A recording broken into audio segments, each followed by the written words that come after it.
Salut à tous les machines, on espère que vous allez bien. Aujourd'hui on se retrouve pour une toute nouvelle vidéo, un reportage exclusif sur les championnats d'Europe de cyclocross à Pontchâteau. Dans cette vidéo on va vous retracer, on va vous faire revivre les meilleurs moments de cette compétition. C'est parti.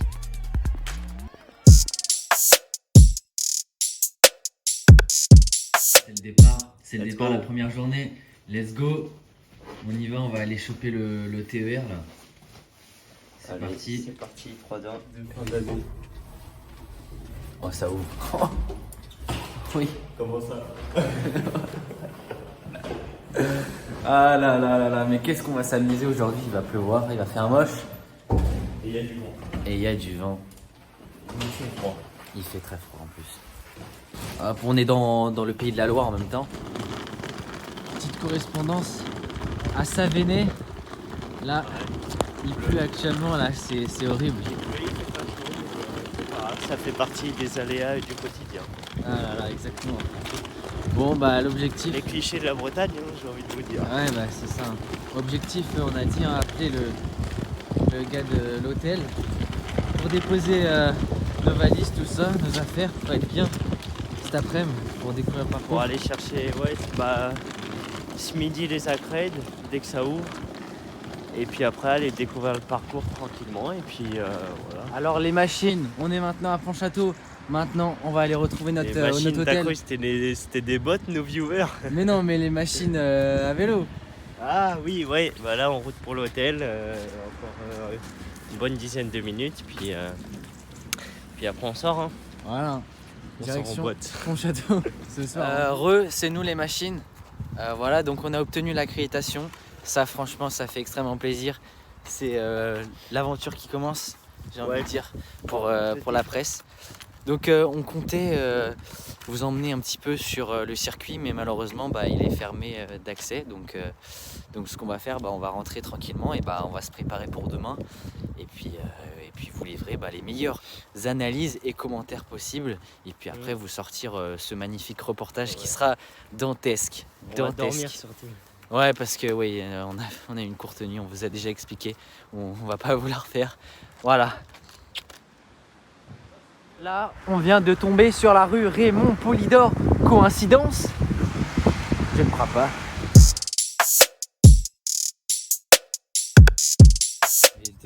Alors bonjour à tous, nous sommes actuellement dimanche 5 novembre. Il est 8h et aujourd'hui c'est le grand jour. C'est le départ pour la course, pour les courses, pour 6 courses au programme, 2 juniors, 2 espoirs et 2 élites. Fin prévue vers 16h10 des courses. Et puis on va essayer de faire un maximum de choses. On va être dans le speed toute la journée. Mais il y a du ciel bleu, il fait beau, ça se voit derrière moi. Et puis moi je dis franchement ça va être une bonne journée. Hein. T'en penses quoi, Sid? Bah ouais, je pense que ça va être super sympa parce que là il fait super beau. Mais hier la pluie elle a bien abîmé le terrain, donc je pense que ça va être très intéressant au niveau du parcours. On va aller regarder tout ça puisque pour l'instant on n'a pas encore découvert, à part évidemment les informations même de l'UEC. Et puis donc t'as dit il y a 6 courses au programme. Il y aura bien évidemment, on va commencer je crois par les juniors femmes. Et ensuite on déroulera la suite de la journée, voilà. Exactement. Donc en vrai c'est simple, il y aura 20 minutes de pause entre chaque course. Ce qui nous permettra de faire les interviews. Exactement. Les interviews et justement aller dans la zone presse. Ouais, exact. Parce qu'en fait au départ il devait y avoir genre 1 heure, 2 heures entre chaque course. Mais le fait qu'ils aient annulé, hier ça fait que ce sera plus serré. Donc en gros le protocole, la cérémonie protocolaire, elle aura lieu genre dès que les 3 premiers de chaque course ils seront arrivés. Donc ça par contre ça va vraiment être le rush. Parce que au final une fois que ce sera fini, il y aura déjà la course d'après qui se sera enchaînée. Qui sera partie, ouais ce serait mieux de dire ça. Et donc voilà. Mais là on a quoi? Un quart d'heure, 20 minutes ouais, c'est ça. Pour y aller. Et puis on va voir tout ça. Le site hier, ouais, c'est vrai qu'ils avaient tout barricadé et tout. C'était pas beau. En plus, il faisait que pleuvoir. Là, il y a un petit ciel bleu fort sympathique. Il fait pas trop froid. Bon, même si on dirait. Mais c'est parce que c'est le matin. Donc voilà. Donc les machines. Pour la suite, c'est tout à l'heure. On se retrouve sur le circuit.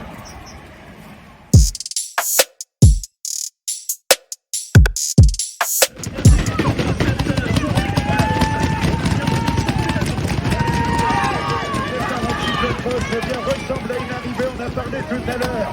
Des nations départ, c'est parti très vite. On le voit actuellement avec. Il passe la ligne actuellement avec un avantage de 6 secondes sur la Britannique Kate Ferguson. Voilà le premier. Bien Célia Géry, la Française, qui remporte cette magnifique course. Elle a pris les devants dès le début. Elle devance Kate Ferguson, qui avait remporté notamment sur la route le Tour des Flandres. Et puis la troisième, c'est la Slovaque, Victoria Chládová, voilà, qui s'adjuge donc la dernière marche du podium.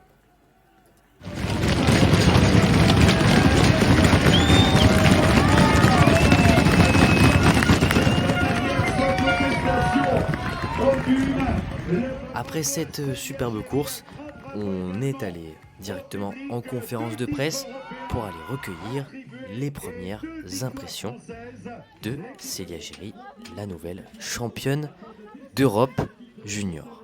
C'est Junior 2, est-ce que tu dirais que ce changement de catégorie t'a un peu transformé?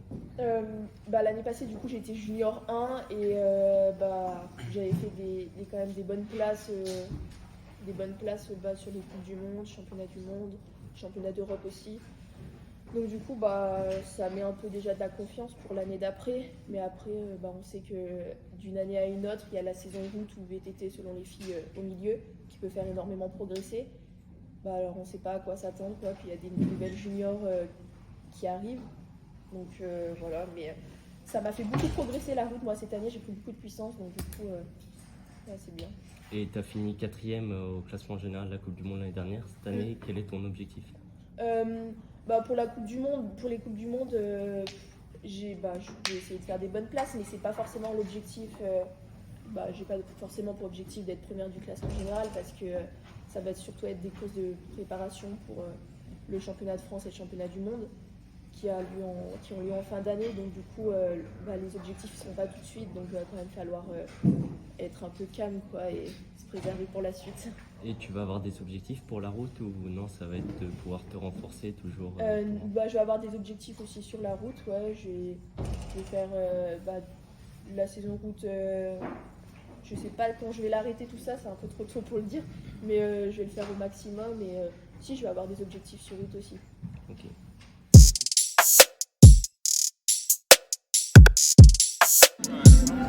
Allez les gars, c'est maintenant. Allez Jules. Lors de la course Junior Homme, on a eu l'occasion d'assister à une très belle bagarre entre le très fort collectif français et hongrois. Mais finalement, c'est bien les tricolores qui ont triomphé avec une victoire d'Aubin Sparfel devant Zsombor Takats. Donc c'était au sprint sur un fil. Et Jules Simon, donc, qui s'adjuge la 3e place sur ce podium. Paul Sexas est notamment dans le top 10. Voilà, un très fort collectif français sur cette course. On va aller voir en conférence de presse les mots des deux Français. Il a le casque. Je pense que ça fait 1 an que je le prépare. J'ai vu Léo Bizot l'an dernier le faire, alors je me suis dit pourquoi pas. Étant français, on a toujours un peu peur des étrangers, des Belges et des Pays-Bas, mais là, je pense qu'on a montré qu'on était une grosse nation. On a gagné toutes les courses là depuis le début du week-end. On est vraiment une équipe soudée et ouais, c'est incroyable de concrétiser ça. J'y pense tous les soirs depuis je sais pas combien de temps, mais ouais, c'est juste fou de concrétiser de cette façon-là avec Jules 3e. Et puis toute l'équipe de France, franchement, on a fait un boulot incroyable. Je pense qu'on a fait la course la plus folle de l'équipe de France depuis je sais pas combien d'années, mais ouais, tous aux avant-postes et merci à tout le staff et tout. Ouais, je pense qu'on ne pouvait pas faire mieux. En tête, qu'est-ce que tu t'es dit quand tu étais en tête sur le circuit de Pontchâteau? Qu'est-ce que tu as pensé? Tu étais vraiment dans le dur à fond. Je réalisais pas quand j'étais en tête, je voyais qu'il y avait des écarts. Là, je joue le top 10. Après, je me suis rendu compte que je jouais pas le top 5. Et là, je calculais plus. J'avais le podium en tête. Je savais que Gobain était peut-être un cran au-dessus de moi. Du coup, je me suis vraiment concentré sur le podium. Et non, je réalisais pas. Il y avait le public français. J'observais mes amis qui étaient sur le bord du circuit. Ouais, Benjamin, Nathan, je les voyais tous là. J'étais un petit coup d'œil quand je les voyais, mais j'étais à 200%, je chantais plus mes jambes et aller chercher cette médaille au championnat d'Europe, c'est magnifique. Et t'avais repéré un petit peu ce circuit avant ou t'étais jamais venu ici? Si, j'étais venu avec l'équipe de France juste avant Callennec pour repérer le circuit. Malheureusement, ça a été fermé samedi, c'est là où je devais reconnaître et j'étais pas sorti vendredi sur le circuit. Donc je l'ai découvert un peu ce matin, mais directement, c'est pas trop technique, donc j'ai regardé quelques virages, mais j'étais bien techniquement et c'était magnifique. Les terrains, tu l'as apprécié, c'est-à-dire au niveau des conditions. Ouais, conditions, je voulais pas trop que ça soit boueux, que ça ressemble à Callennec, mais ouais, non, le circuit j'aimais bien, il fallait de la force. Au début, je pensais que ça me convenait pas trop. Hier, Tanguy Turgis m'a envoyé un message pour me dire mais si ça te correspond, et je me suis dit allez, faut y croire. Et j'étais bien sur ce circuit. Le public français était fou dans les champs, j'entendais l'ambiance, c'était extraordinaire. Et puis, ouais, c'est magnifique. Ouais. Et est-ce que tu as quelques objectifs là, pour la suite de la saison? Bah, déjà, je vais profiter de cette médaille. Je vais retrouver mes amis, ma famille là, qui m'attendent. Et je pense que je vais bien en parler avec François, mais ouais, on va commencer à vraiment bien calculer les courses, bien récupérer et vraiment se projeter sur la suite. On a un collectif énorme. J'ai hâte d'être à la suite. Tu as dit qu'il y avait une grosse cohésion au sein de l'équipe. Tu peux nous expliquer un petit peu plus? Ouais, bah, avec Aubin et Paul, on était l'année dernière, on a fait des gros déplacements ensemble. Jusqu'au mondial, on était 3 semaines ensemble. On a déjà créé un beau groupe. Et là, on va dire les nouveaux qui sont arrivés, on s'entend tellement bien ensemble. On a fait 3 jours ensemble, mais on s'entend trop bien, donc c'est incroyable.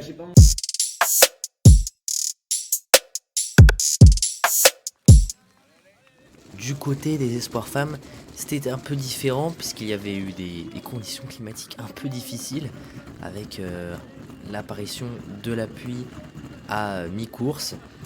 Mais il n'y a pas eu de surprise, comme on pouvait s'y attendre. C'est la favorite anglaise Zoe Bäckstedt qui s'est imposée.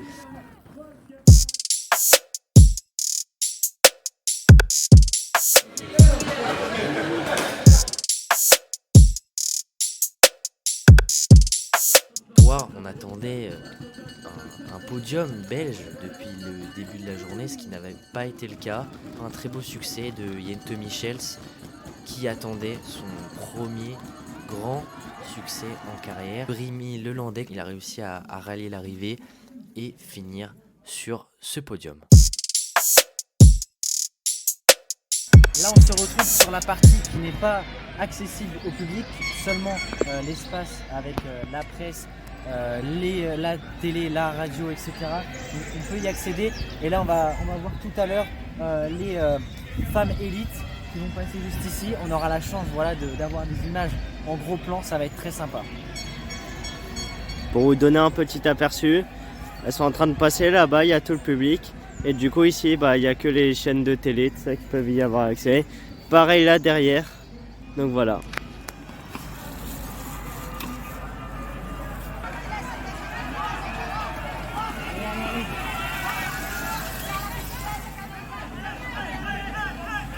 Allez Hélène, allez. Allez Amandine, allez. C'est pas loin, allez.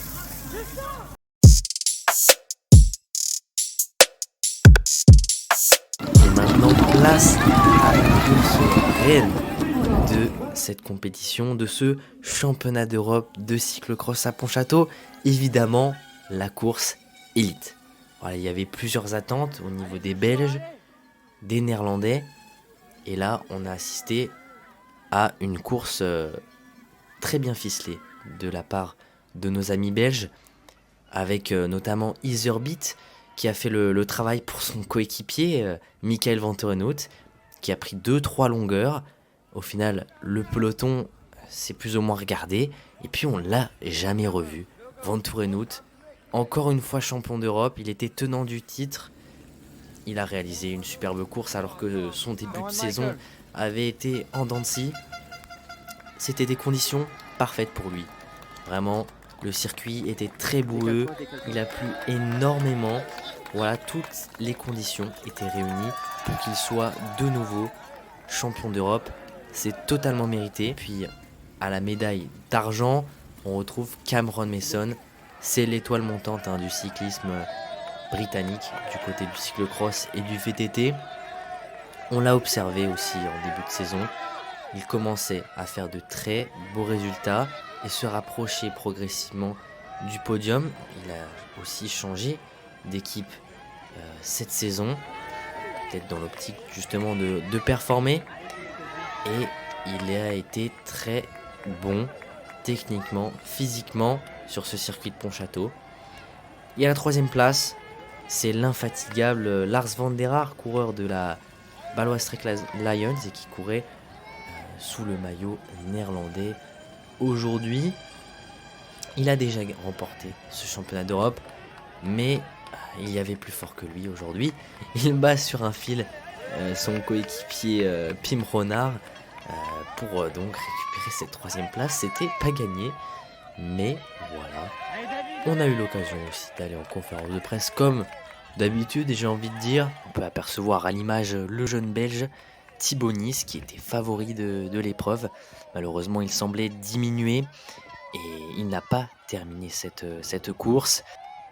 Côté tricolore, c'était un petit peu plus contrasté sur cette course élite. David Menu a réalisé une très grosse perf, 14e, mais sinon voilà, c'est beaucoup plus loin dans le classement.